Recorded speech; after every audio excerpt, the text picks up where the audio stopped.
अब हम एक बहुत इम्पॉर्टेंट टॉपिक पढ़ेंगे जिसका नाम है vasomotor reversal of Dale. Topic important है पर बहुत आसान है, ठीक है। वेसोमोटर रिवर्सल ऑफ टेल में एड्रेनालिन, सबसे पहले हम देखते हैं एड्रेनालिन के बारे में। एड्रेनालिन दो टाइप के रिसेप्टर के थ्रू एक्ट करता है, अल्फा रिसेप्टर्स और बीटा रिसेप्टर्स। जो अल्फा रिसेप्टर्स होते हैं वो दो टाइप के होते हैं, अल्फा 1 अल्फा 2। बीटा में बीटा 1 और बीटा 2। जो हमारे अल्फा 1 रिसेप्टर्स होते हैं वो वेसो कॉन्स्ट्रिक्शन कॉज करते हैं जब हम उन्हें स्टिमुलेट करते हैं।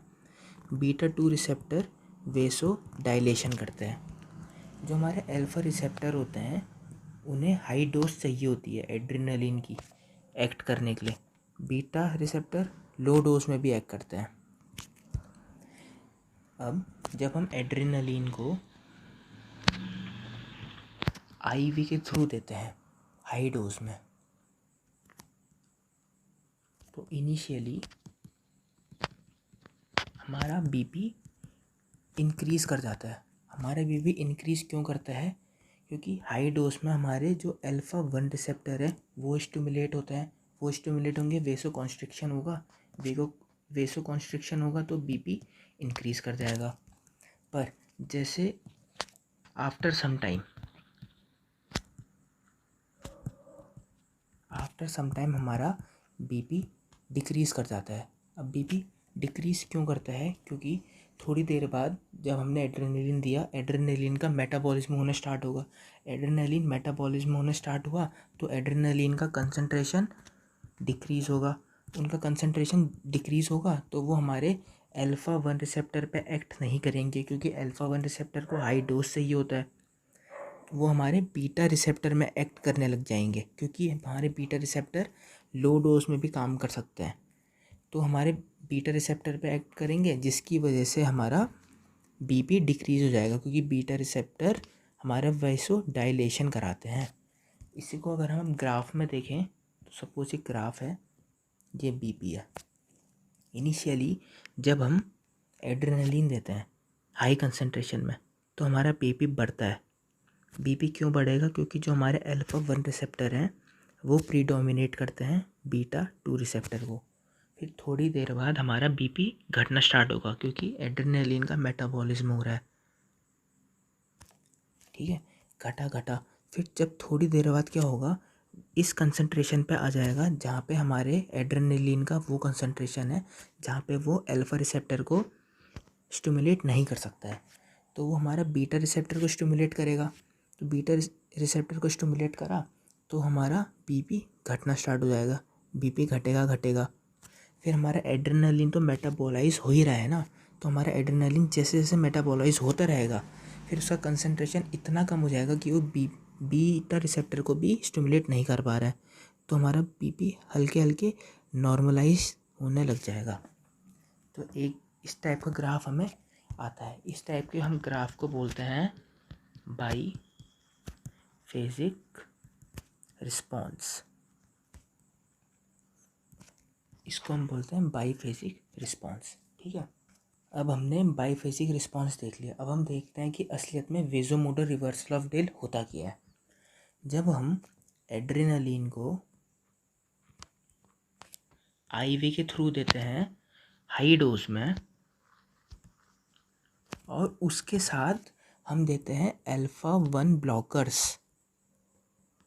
एड्रेनालिन दी हमने आईवी के थ्रू हाई डोज में और उसके साथ दिया हमने अल्फा 1 ब्लॉकर्स। तब क्या होगा? तब हमारे अल्फा रिसेप्टर एक्ट नहीं करेंगे, हमारे से बीटा रिसेप्टर एक्ट करेंगे। हमारे से बीटा रिसेप्टर एक्ट कर रहे हैं तो क्या होगा? बीटा रिसेप्टर कराते क्या थे? बीटा रिसेप्टर कराते थे हमारा वेसो डायलेशन, मतलब बीपी का डिक्रीज, ठीक है। तो यहाँ पे हमारा ग्राफ कैसा आएगा? इनिशियली जब हमने पहले पढ़ा था बाईफेसिक रिस्पॉन्स में हमारा बीपी बढ़ रहा था क्योंकि हमारे अल्फा रिसेप्टर एक्ट कर रहे थे। पर अब ऐसा नहीं होगा। अब क्या होगा? अब हमारा से बीटा 2 रिसेप्टर एक्ट कर रहे हैं। हमारे बीटा 2 रिसेप्टर एक्ट कर रहे हैं तो वेसोडाइलेशन होगा, जिसकी वजह से हमारा बीपी घटेगा घटेगा घटेगा घटेगा। यही होता है हमारा वेजो मोटर रिवर्सल ऑफ डेल। इसको कहते हैं वेजो मोटर रिवर्सल ऑफ डेल। जब हम एड्रेनालिन को अल्फा 1 ब्लॉकर्स के साथ देते हैं, हमारे सिर्फ बीटा रिसेप्टर एक्ट करते हैं, जिसकी वजह से हमारा बीपी घटता है।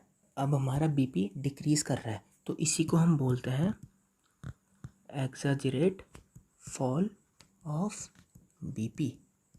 ये हमने पढ़ लिया vasomotor reversal of Dale.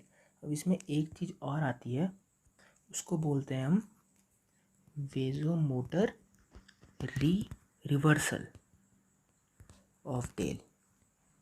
Vasomotor reversal of Dale. अब इसमें क्या होता है, इसमें हम एड्रेनालिन आईवी के थ्रू देते हैं हाई डोज में, प्लस इसमें हम देते हैं बीटा ब्लॉकर्स। हमने अगर बीटा ब्लॉकर्स दिए तो हमारा वेसोडाइलेशन नहीं होगा, वेसोडाइलेशन नहीं हुआ तो हमारा जो बीपी है वो डिक्रीज नहीं होगा। तो इसमें हमारा ग्राफ कैसा आएगा, हमने बीटा ब्लॉकर्स दिए हैं तो हमारे अल्फा रिसेप्टर एक्ट तो करेंगे, अल्फा रिसेप्टर एक्ट करेंगे तो हमारा वेसो कंस्ट्रिक्शन हो गई, वेसो कंस्ट्रिक्शन हो गई तो हमारा बीपी इंक्रीज़ करेगा। तो इसमें ग्राफ हमारा ऐसा आएगा, बीपी इंक्रीज़ करेगा फिर डिक्रीज़ करने लग जाएगा। डिक्रीज़ क्यों करेगा, क्योंकि एड्रेनालिन मेटाबोलाइज होगा हमारा।